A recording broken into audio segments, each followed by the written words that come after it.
வணக்கம் மக்களே. நேற்றுக்கு ஆஃப்டர்நூன் பார்த்தீங்கன்னா தூங்கி எழுந்திரிச்சு லைட்டாக கொஞ்சம் சாம்பார் ரைஸ். ஸோ நேற்றுக்கு லஞ்சு தான் சாப்பிட்டோம். தென் ஈவினிங் பக்கமாக மாடி மேலேயே லைட்டாக கொஞ்சம் சென்சேஷன் ஃபோக்கஸ் பண்ணலான்னு சொல்லிட்டு வந்தோம். ஸோ வர டைமில் சரியான தூறல். தென் போக போக தூறலும் கொஞ்சம் நின்றுச்சு. தென் அப்படியே கொஞ்சம் கொஞ்சமாக சென்சேஷன் ஸ்டார்ட் பண்ணோம். நேற்றுக்கு நம்ம ஸ்டார்ட் பண்ணும்போது நம்ம ப்ரோவும் அப்படியே நம்ம கூட ஜாயின் பண்ணிட்டாரு. சென்சேஷன் இப்போ தான் கொஞ்சம் கொஞ்சமாக ஸ்டார்ட் பண்ணிவிட்டு பில்ட் பண்ணிட்டு வரோம். ஸோ பாடி இப்போ கொஞ்சம் கொஞ்சம் டெவலப் ஆகுது. தென் மார்னிங் எந்திரிச்ச உடனே வெயிட் பார்த்தா எனக்கே ஷாக்கு தான். Almost 57 KG 3 to 4 KG gain பண்ணிட்டேன்.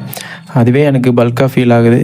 தென் வழக்கம் போல் நம்ம கிரவுண்டுக்கு போயிட்டு இன்றைக்கி ஈஸி ரன் பண்ணோம். ஸோ நேற்றுக்கு சென்சேஷன் கொஞ்சம் ஃபோக்கஸ் பண்ணிவிட்டு ஈஸி ரன் கொஞ்சம் டைட்டாக தான் ஃபீல் ஆச்சு. பட் ஸ்டில் எப்படியோ கொஞ்சம் ½ அன் ஹவர் பக்கம் உருட்டி ஓடி ஒரு 5K இன்றைக்கி கம்ப்ளீட் பண்ணோம். ஏன்னா சென்னையில் வெதர் ரொம்ப மோசம்.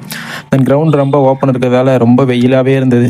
ஒரு வழியாக ஒரு 5K ஈஸி ரன் இன்றைக்கி அவ்வளோதான் பண்ணோம். ரொம்ப இதுக்கே பழைய மாதிரி இல்லை. பாடி ட்ரான்ஸ்ஃபர்மேஷன் பண்ணணும். வீட்டுக்கு பார்த்தா பாடி முன்ன மாதிரி இல்லை. ஏதோ 3 மாதம் முழுக்க அது மாதிரி இருக்குது. ஸோ இன்னும் ஒரு 1 மந்தில் பழைய மாதிரி பண்ணணும். தென் கொஞ்சம் ஃப்ரெஷ் ஆகிட்டு வழக்கம் போல் தான் நம்ம சாப்பிட்ற பிரேக்ஃபாஸ்ட்டு தான். ஸோ இன்றைக்கி பிரேக்ஃபாஸ்ட்டை முடிச்சுட்டு வழக்கம் போல் தூங்க போக வேண்டியதான். Good night.